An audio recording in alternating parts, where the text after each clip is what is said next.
स्वागत है आप सभी का एक बार फिर। आप देख रहे हैं कहानी कुर्सी की।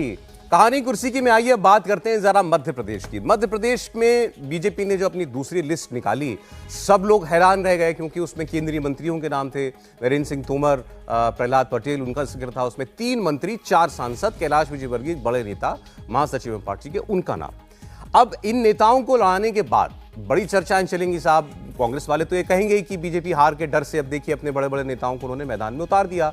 और ये भी बात सही है कि इन नेताओं को भी शायद कुछ सरप्राइज लगा हो कि भाई अचानक उनका नाम आ गया। जरूरी नहीं है कि सबसे पूछ करके उनका नाम डिक्लेयर किया गया हो। ये हम क्यों कह रहे हैं? क्योंकि कैलाश विजयवर्गीय बड़ी खुलकर बात कर रहे हैं। कैलाश विजयवर्गीय ने पहले तो ये बता दिया था, इनको इंदौर से टिकट मिला है, कि मुझे तो भी परसों ही बताया था पार्टी ने और आज सार्वजनिक कर दिया है नाम, ठीक है मैं लड़ूंगा। लेकिन अब उनका दूसरा बयान सामने आ गया और इस बयान में वो ये कह रहे हैं कि मेरी तो चुनाव लड़ने की इच्छा ही नहीं थी, हम तो प्रचार करने के मूड में थे, लेकिन पार्टी ने कह दिया चुनाव लड़ो। उनके इस बयान पर जो है काफी चर्चा हो रही है। कैलाश विजयवर्गीय की बात सुनिए। इसलिए कि मेरी लड़ने की इच्छा ही नहीं थी, 1% भी इच्छा नहीं थी। एक माइंडसेट होता है ना लड़ने का। अपने को तो जाना भाषण, अब बड़े नेता हो गए, अब हाथ जोड़ने का जाएंगे तो भाषण देना और निकल जाना, भाषण देना और निकल जाना, ये सोचा था हमने तो प्लान यही बनाया था कि रोज 8 सभा करनी है, 5 हेलीकॉप्टर से और 3 कार से। इस प्रकार रोज 8 सभा करनी है इस पूरे चुनाव में, और ऐसा प्लान भी बन गया था। पर आप जो सोचते वो होता क्या, भगवान की जो इच्छा होती वही होता है। तो भगवान की ऐसी इच्छा थी कि मैं चुनाव लड़ूं, एक बार फिर से जनता के बीच में जाऊं। तो ईश्वर की इच्छा थी तो मैं एक बार फिर से उम्मीदवार, मुझे अभी भी विश्वास नहीं हो रहा है कि मैं उम्मीदवार हूँ। सच कह रहा हूँ मैं, मेरे को लग ही नहीं रहा है कि मुझे टिकट मिल गया और मैं उम्मीदवार बन गया। पर अब बोले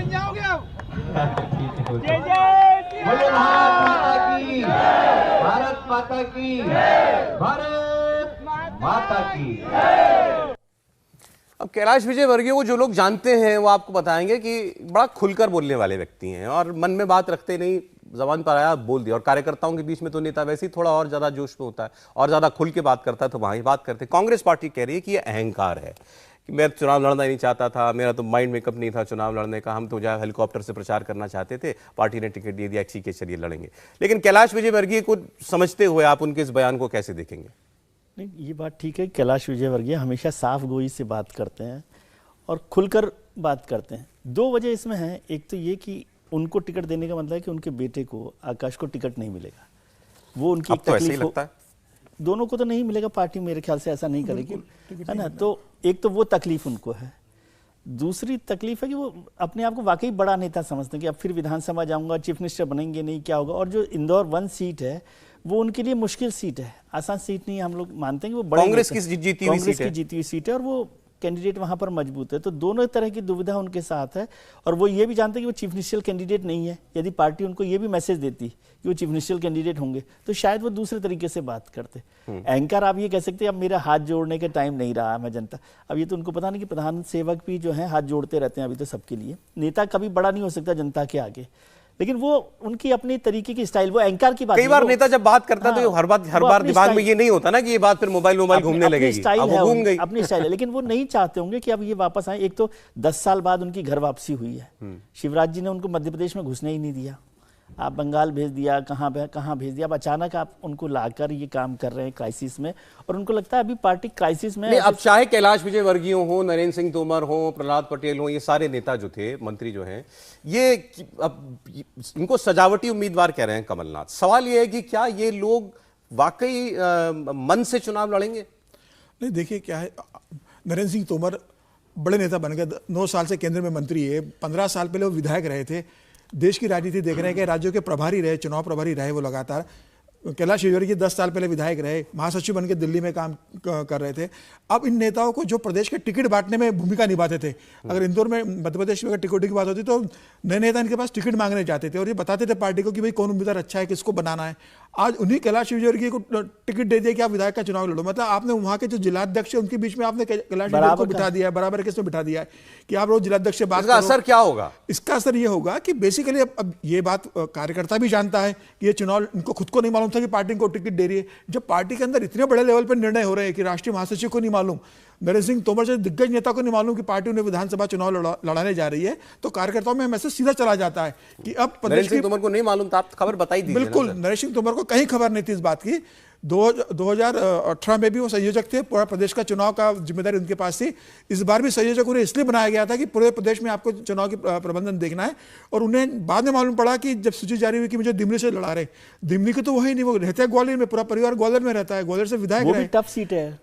और मुरैना की 6 सीटें कांग्रेस 2018 में जीती हुई है। तो अब नरेंद्र सिंह तोमर अपनी सीट बड़े मार्जिन से जीतने के लिए दिमनी में रहेंगे या पूरे प्रदेश के अंदर चुनाव प्रचार करेंगे। अब उनका फोकस तो ये होगा कि मैं ज्यादा मार्जिन से सीटें जीतूं। सिर्फ जीतना नहीं है, 1000 वोट से जीतने के लिए नरेंद्र सिंह तोमर या कैलाश विजयवर्गीय के चुनाव नहीं लड़ रहे हैं, वो लड़ रहे हैं चुनाव सबसे ज्यादा वोटों से जीतने के लिए। तभी उनका कद पार्टी के अंदर वो प्रदेश संगठन में बना रहेगा कि इतने बड़े कद के नेता इसलिए कि इन्होंने इतने मार्जिन अपनी सीट मार्जिन से निकालो, आसपास की सीट पे भी प्रभाव उस पर भी असर डालो, प्रचार करने भी जाओ आप उसके बाद। और उसके बाद अनिश्चितता है, आप विधायक बन गए तो क्या आपको मुख्यमंत्री बनाएंगे, क्या आपको केंद्रीय मंत्रिमंडल से इस्तीफा देना पड़ेगा, क्या 2024 में आपको लोकसभा टिकट मिलेगा नहीं मिलेगा, या 2024 के बाद आपका निर्णय होगा। कमलनाथ कह रहे हैं ना बात कि भाई ये मान लो ये चुनाव लड़े वैसे तो जीतेंगे नहीं, और जीत गए अगर, ये वो कह रहे हैं जीतेंगे तो फिर इस्तीफा देंगे क्योंकि केंद्र में जाना है इनको। बिल्कुल, अब ये सब अनिश्चितता का माहौल हो गया। अब ऐसी स्थिति में होगा कि प्रदेश को लीड कौन करेगा, जिम्मेदारी किसकी चुनाव जितवाने की। नरेंद्र सिंह तोमर संयोजक है, वो चुनाव लड़ रहे हैं, कैलाश विजयवर्गीय देंगे कि भाई मालवा में मैं लड़वा नहीं सकता क्योंकि मैं अपनी सीट पे देख रहा हूं। प्रहलाद पटेल जो मुख्यमंत्री के रूप में एक समय उनका नाम चला था,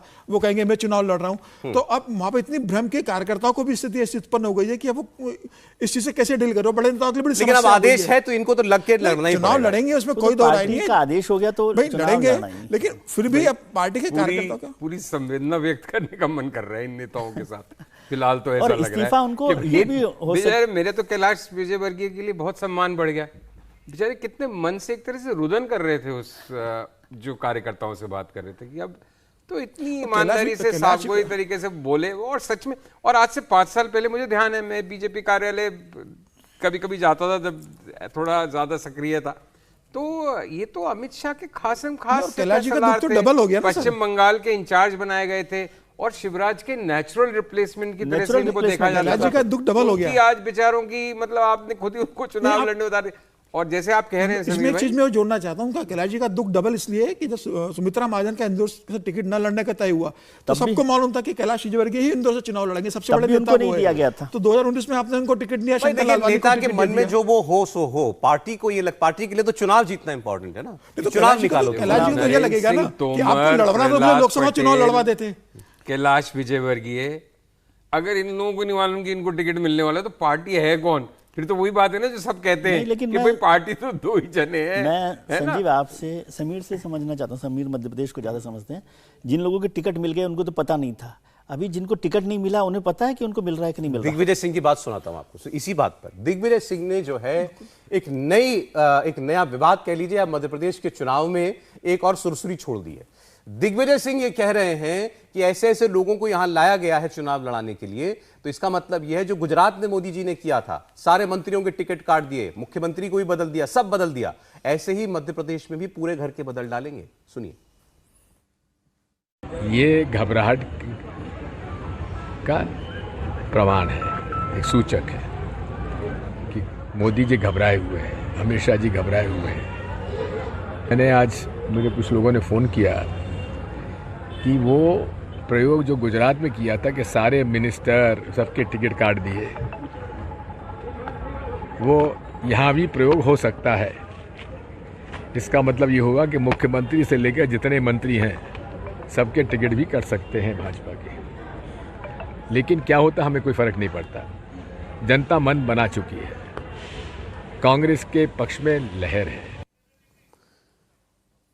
ये बात जो अभी दिग्विजय सिंह ने कही है कि गुजरात की तरीके से सबकी टिकट यहां कट जाएंगे, 2 रोज से सोशल मीडिया पर इस बात की बड़ी चर्चा शुरू हो गई है। मुझे लगता है विजय जी ने शुरू की है कि शिवराज जी को टिकट मिलेगा। ज्यादातर इस तरह की चर्चाएं विजय जी से शुरू होती हैं। क्या वाकई में इसके कहीं दूर दूर तक बड़ी मासूमियत के साथ बहुत शरारती, आपको दूर दूर तक कहीं ऐसा लगता है कि शिवराज सिंह हो और गुजरात के तर्ज पर यहां सारा मंत्रिपरिषद बदल दिया जाएगा और टिकट ना दे? पार्टी तय करेगी, लेकिन जब शिवराज जी के रहते हुए ये 4 बड़े नेताओं को टिकट दिया है, इसका मतलब पार्टी नेतृत्व तो कुछ और भी सोच रहा है। और गुजरात में जैसे, और आज जिस तरह से कोई चैलेंज नहीं है सेंट्रल लीडरशिप को, उसमें वो कोई भी फैसले कर सकता है क्योंकि उनका पहला और अकेला मकसद है कि मध्य प्रदेश में सरकार बनाना। ये बहुत बड़ा इंप्रेशन के लिए भी बहुत जरूरी है कि मध्य प्रदेश में उनकी सरकार बने, राजस्थान में मतलब मध्य प्रदेश में सरकार बचे और राजस्थान में सरकार बने।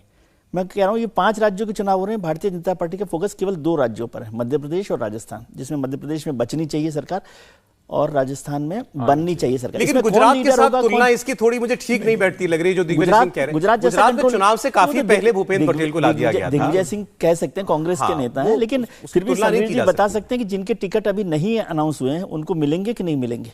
नहीं, मजेदार किस्सा बताता हूँ आपको। जब ये टिकट जारी हो गए कि मतलब नरसिंह तोमर चुनाव लड़ेंगे, कैलाश वर्गीय चुनाव लड़ेंगे, इन्हें मालूम ही नहीं था। तो इसके पहले 2 दिन पहले तक उनके पास टिकट अर्थियों की बहुत भीड़ लगी रहती थी कि हमें टिकट दिलवाना है, हम यहाँ से दावेदारी कर रहे हैं। जैसे ये सूची आई और जब इन लोगों को मालूम पड़ा कि नहीं मालूम था कि टिकट मिलेगा और उनको विधानसभा लड़ना है, तो दूसरे दिन से सारे विधायक जो टिकट के दावेदार थे उनके घर से गायब हो गए। पूरा घर खाली हो गया, क्योंकि समझ में आ गया कि इन्हें नहीं मालूम था कि हमें टिकट मिलने वाला है, तो हमें कहां से टिकट दिलवा पाएंगे। बेचारों का आभा मंडल समाप्त हो गया। हाँ, वो उससे परेशानी होती है ना, क्योंकि लीडर का तो उससे चलता है। प्रदेश में इस बार कि कैबिनेट के बहुत ज्यादा टिकट कटेंगे, विधायकों के बहुत टिकट कटेंगे। एंटी इनकम्बेंसी विधायक शिवराज कैबिनेट के प्रति भी बहुत ज्यादा है वहां पर, जो लंबे समय से विधायक रहे उनके ऊपर मतलब ये जो शुरू हो गया दौरों से कि शिवराज जी को भी टिकट मिलेगा कि नहीं मिलेगा, भाई इसकी लोग बात करने लगे अचानक से। ये आपको निराधार लगती है बात या नहीं? भी हो सकता है। मैं 50-50 मान के चलता हूं। हो सकता है टिकट पार्टी ना भी दे और हो सकता है कि पार्टी अभी टिकट दे उन्हें। लोग 2024 तक लोकसभा चुनाव के लिए ओबीसी के बड़े नेता पार्टी ओबीसी में मैसेज देना नहीं चाहती, क्योंकि महिला आरक्षण के बाद ऐसी आरोप लग रहा है कि आपने महिलाओं के लिए ओबीसी में कुछ को बैठाना अफोर्ड कर सकती है बीजेपी चुनाव से पहले। मुझे लगता है टिकट तो देना ही पड़ेगा, मतलब लगता है कि टिकट देना चाहिए उनको, क्योंकि उससे बहुत इलेक्शन में नहीं, अगर पार्टी हो जाएगी। भले चीफ मिनिस्टर ना बनाए, क्योंकि चीफ मिनिस्टर बनाने की पारी तो उनकी खत्म हो गई है, ऐसा मुझे लगता है। देखिए, गुजरात की बात अलग थी। गुजरात मोदी के नाम पे लड़ा जाता है चुनाव, मोदी के नाम पे जीता जाता है, वो एक कांस्टेंट फैक्टर है वहाँ के पॉलिटिक्स में। जैसे विजय कह रहे हैं, समीर जी कह रहे हैं, शिवराज सिंह एक बड़े नेता हैं, मोदी जी से ज़्यादा अनुभवी चीफ मिनिस्टर हैं या बराबर के अनुभव के, और ओबीसी का नेता है। और प्लस आप इलेक्शन में अपने चीफ मिनिस्टर को मध्य प्रदेश जैसी स्टेट में घर बैठाए कैसे चुनाव लड़ोगे?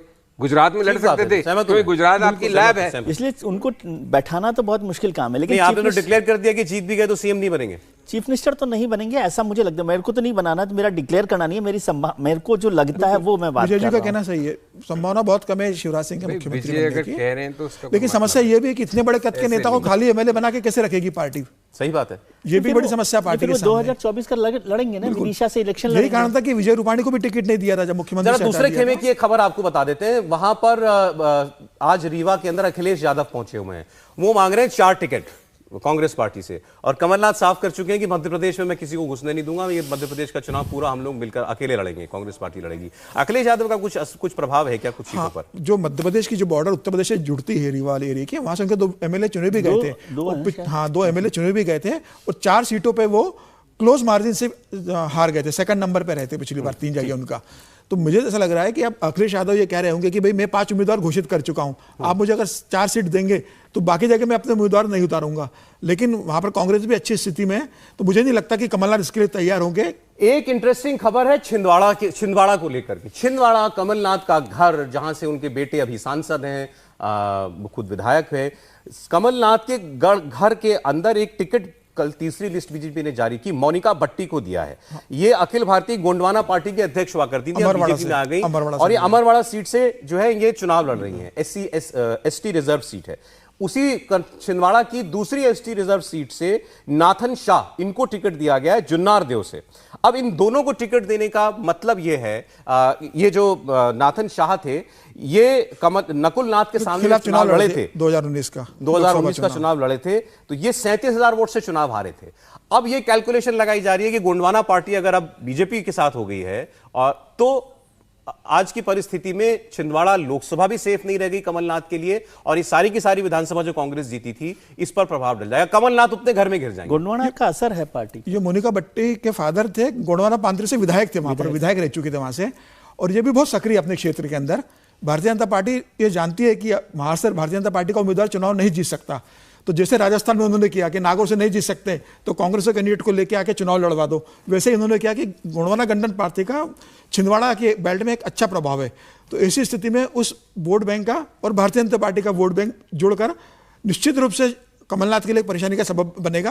और ये महिला मोनिका भट्टी लंबे समय से वहां काम कर रही, पढ़ी लिखी है, LLB किया उसने भी, 32 साल की है, वो क्षेत्र में काफी काम कर रही थी। तो आदिवासी का बड़ा वोट बैंक इसके साथ जुड़ेगा वहां पर। तो निश्चित रूप से भारतीय जनता पार्टी का एक अच्छा प्रयास है कमलनाथ के गढ़ में कमलनाथ को चुनौती देने के लिए। और उनके फादर भी बहुत एक्टिव रहे और गोंडवाना पार्टी का एक बेल्ट जो है एक तरह से पूरा वो असर है। ठीक है। ऐसा नहीं कि वो कमजोर पार्टी है, रीजनल पार्टी के तौर पे भी, और आदिवासियों में उनका बड़ा पार्टी की कोशिश ये होती है सामने वाला बड़ा नेता जो है उसको कहीं टाई अप कर दो, ये बहुत ज्यादा पहले अपनी कॉन्स्टिट्यूएंसी देखे। वो इस लिहाज से उससे रोक भी सकते हो ना आप उनको, थोड़ा जोर तो उस कमलनाथ को लगाना पड़ेगा। इंडिया टीवी हर वक्त हर जगह डाउनलोड करने के लिए सर्च करें India TV news Google play store या ऐप स्टोर पर।